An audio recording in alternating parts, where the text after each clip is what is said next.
ili kuchangamka na kufanya vizuri. Na mwisho kabisa Faisal, umekuwa na combination nzuri sana Idi Suleiman Nado katika msimu huu. Leo umefunga, yeye ka assist pia. Nini ambacho sisi tukifahamu wewe na Nado kwa uwanjani? Sisi ni majukumu yetu kuisaidia timu. Mimi na sio mimi na Nado tu, ni wachezaji wote wa Azam FC. Ni majukumu yetu sisi kuipambania klabu ili kupata matokeo, hakuna kitu kingine. Kuelekea katika mchezo wenu wa Mzizima Dabi, nafahamu mara baada ya hapa mna mchezo mkubwa wa Dabi pale Chamazi. Faisal, umeondoka na kitu gani kuelekea katika mchezo huu? Ilikuwa focus yetu ni zidi ya Singida. Kwa leo tumemaliza, tutarudi Dar es Salaam kujiandaa na mchezo zidi ya Simba. Lakini tunajua mchezo utakuwa rahisi, mchezo utakuwa mgumu. Tutafuata maelekezo ya mwalimu ili kupata matokeo katika mchezo huu. Mmewafunga Simba mara mbili kwenye michuano miwili tofauti. Pengine hiyo inawapa ukakasi wote kwa sababu wapinzani wanaonekana kujipanga zaidi. Sisi kama wachezaji tutafuata plan ya mwalimu. Simba ni timu kubwa, wana wachezaji wakubwa. Kwa hiyo sisi tutaenda kuwaheshimu. Tutarudi katika uwanja wa mazoezi, tufuata mwalimu vile ambavyo yeye mwenyewe anavyotaka tucheze, tena kucheza.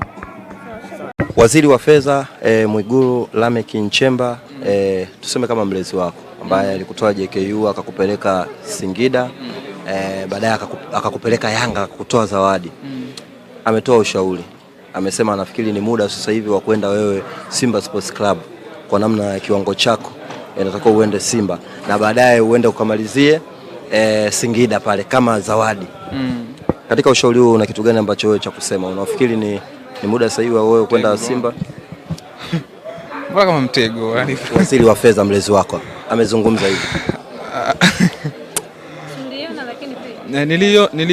Niliona lakini waje tuzungumzie mambo mengine kwa sababu kauli kubwa hiyo ya mheshimiwa waziri wa Fedha. Unajua ni heshima kubwa sana kwa mheshimiwa. Kanipa heshima kubwa sana. Mchezaji mpira anafanya kazi kokote kule. Umeona, haijalishi wapi, haijalishi wapi, anafanya kazi kokote kule. Kwa hiyo kitokea mimi bwana kama nikaenda Simba ndo nishaenda, tunafanya Simba kufanya kazi. Mimi mpira ajira, usio. Mpira wangu ndo kazi yangu, usio ndo nitegemea. Kwa hiyo kama nitabaki Azam basi nitabaki Azam. Kama nitaenda Simba nitaenda Simba. Kwa hiyo hayo ni mapenzi yangu mimi mwenyewe yani. Kwa hiyo huwezi kuniambia niende sehemu fulani au niende sehemu fulani, ni mapenzi yangu. Bwana mimi mapenzi yangu kubaki Azam. Au mapenzi yangu sasa imefika wakati wa kwenda Simba. Mnakuwa mna mapenzi ama ni pesa? Hamna, mtu unaangalia maslahi yako na maisha yako kwa sababu maslahi yakiwa makubwa. Yeah, maslahi kama imefika wakati wa kwenda Simba basi nitaenda, au sio? Kama imefika wakati wa kubaki Azam nitabaki. Lakini kama upo wakati wa kwenda Simba, basi hakuna kipingamizi, nitaenda tu. Na huo wakati ndio umefanya labda mpaka sasa hivi labda Azam amekuletea mkataba au ongeza, umesema subirieni kwanza? Mchezaji kama mchezaji huwezi kupewa mkataba kwamba umebakisha msimu mwaka mmoja alafu ukapewa mkataba na timu yako. Kwa hiyo kuna maongezi fulani ambayo inaweza yanaendelea, si ndio? Au bwana muda fulani au nimwambia bwana subirini mpaka muda fulani, simenifahamu vizuri. Bwana ngoja nimalize kwanza, simenifahamu. Au kuna changamoto nyingine mpya umeona nje, umeona vizuri nje ya Tanzania au hapa ofa, kuna ofa ambayo umeipata ndani ya Tanzania. Kwa hiyo ni mchezaji, ni maamuzi yako, sio? Simenifahamu. Kwa hiyo kama ofa hapa Tanzania imekuja nzuri au ofa nyingine nje imekuja nzuri, kwa hiyo utaangalia bwana nibaki hapa Tanzania au niende nje, simenifahamu vizuri. Lakini sasa hivi mimi nimefika wakati, mimi ninachoangalia mimi ni maslahi yangu tu. Kama Azam imefika wakati watanipa heshima kubwa zaidi ambayo wananipa sasa hivi, tabaki Azam, hakuna shida yote. Kama kuna timu nyingine penzani ipo nje ya Azam hapa Tanzania imefika ofa, sasa unagana nini ndugu yangu? Simba imesemekana wanaweka ofa kubwa sana. Wapi? Simba inasemekana wanaweka ofa kubwa sana. Wewe unaambia nani? Sisi si wadukuzi. Nini mbona kama mnanitega? Simba wameka donge nono sana. Wewe unaambia nani sasa? Za ndani hizo. Hizo za ndani? Sisi kuna viongozi tunazungumza nao. Mwanangu leo unachochea. Anajua. Pasco nini? Tetesi za ndani. Za ndani. Kama momo za ndani kabisa. Mimi siwezi kulizungumzia hilo. Hiyo ni siri yangu mimi pamoja na watu wangu. Simenifahamu? Siwezi kuzungumzia hilo mambo hayo. Hiyo ni siri yangu mimi pamoja na watu wangu. Sawa. Fei bwana, za ndani kabisa zinasema kwa maana sasa hivi uhusiano wako na rais wa klabu ya Young Africans Engineer Hersi umerudi kama zamani. Mlitafutana inasemekana na mkaombana radhi na mnazungumza. Na taarifa zinazosema kwamba sasa hivi mnajenga namna gani ya kuweza wewe kurejea ndani ya Young Africans. bila shaka utakuwa umezisikia hizi hata wewe. Mimi sina tatizo na rais. Kwa hiyo taarifa zinazosemwa tunaongea vizuri tu, tunaongea. Kwa hiyo hamna tatizo lolote. Kwa hiyo taarifa vizuri, tunaongea vizuri tu. Ni rafiki yangu, ni brother yangu, ananishauri vitu vingi sana. Kwa hiyo hatuna tatizo na mimi namuita boss. Hatuna tatizo na boss. Boss. Kwa hizo taarifa ambazo zinasema sasa hivi kwa dau lolote naye anakuhitaji urudi ndani ya Young Africans kuhakikisha kwamba unaitumikia Young Africans kama zamani, ni sahihi kabisa. Mimi nimezungumza awali hapa, au sio? Kwamba mimi mchezaji nafanya kazi kokote bana. Maana yake ulisema mwenyewe wewe kwa maneno yako kwamba kama ili urejee Yanga ni lazima yeye aondoke. Ndio maana tunakuuliza hivi. Kwa hiyo sasa hivi engineer asipoondoka wewe upo lazi kurejea Yanga. Hapo wachezaji wengi wapo kwa hoja hao, wananijibu mimi tu wanangu unajua katika maisha, au sio? Inawezekana kwa unazungumza kitu lakini tuseme kwamba unaweza kuzungumza kitu afu baadaye unajua mkawa mko fresh nini, maisha mengine yanaendelea, si unajua. Kwa hiyo mimi siangalie sana mambo yalopita, sema nifahamu vizuri, siangalie sana mambo yalopita, naangalia sana mambo ya mbele. Kwa hiyo mimi sina tatizo na mtu, na nilishazungumza zamani ya mambo kwamba mimi sina tatizo na mtu yoyote yule. Sina tatizo na mtu yoyote. Sasa hiyo ni siri yetu mimi na yeye, simenifahamu. Kwa hiyo mimi sina tatizo na mtu yoyote yule. Na kama nilivyoongea wale kwamba yule ni mtu ambaye ananishauri vitu vingi sana. Ni kaka yangu, umenifahamu ni mlezi wangu, umenifahamu vizuri. Tunaongea vitu vingi ambavyo watu hawavijui, sio?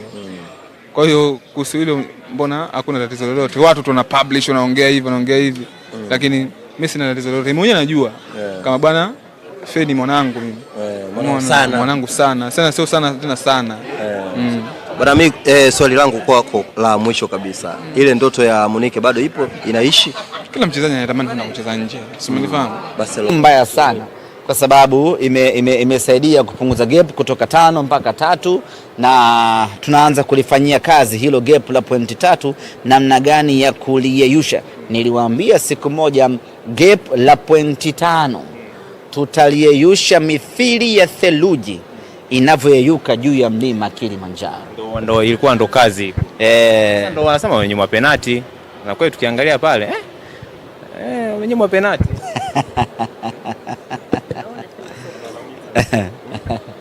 Ngoja tusubiri bodi ya ligi wakitoa taarifa yao.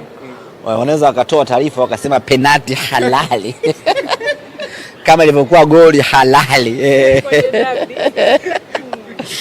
Wamenyimwa penalti halali. Tuambia endeni mkapige penalti yenu. Sasa nimeona pia kuhusiana na andiko lako wao wapinzani wenu, kwa maana in fact ni kwamba sasa hivi kumekuwa na makelele mengi sana ya wapinzani wetu. Na haya makelele wanayapiga makusudi ili kudivert akili za mashabiki wao. Ikitokea wamekosa ubingwa, basi mashabiki wajue kuna multi reason zilizopelekea kukosa ubingwa. In fact ni kwamba hoja ni moja tu ya wao kukosa ubingwa, ni kuwa wana timu mbovu. That's it. Na timu mbovu inakuja kutoka kwenye usajili mbovu. Sasa wanataka kuhama hapa kwenye timu mbovu na usajili mbovu. Kwa hiyo wamekuwa na hoja vingi, mara ratiba, mara tunacheza wengine wachezi, mara sijui majeruhi, mara sijui matope, mara yani unaona ni watu ambao wanatafuta sababu za ziada, wanaziweka pale ziada. Ikitokea wamekosa ubingwa wanazichukua zile sababu na mashabiki wao mnawajua jinsi walivyokuwa sijui mnanielewa kwa hiyo watazichukua zile sababu, wataanza unajua mwaka huu wenzetu wamecheza hajacheza, unajua majeruhi, ratiba unajua wale kwa hiyo wanawatangulizia hizo.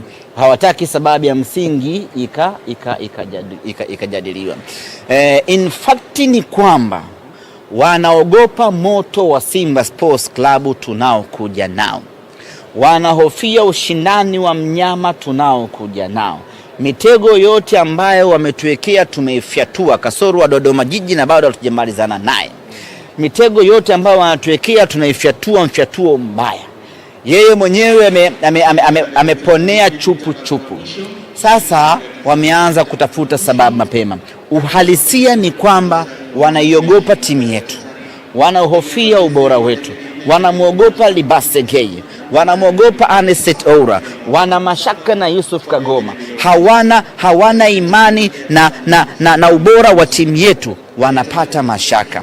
Ndio maana wameanza kutanguliza sababu. Mimi niseme tu kwamba hizo sababu zote hazina mashiko yoyote. Ratiba ngumu kila mtu anayo.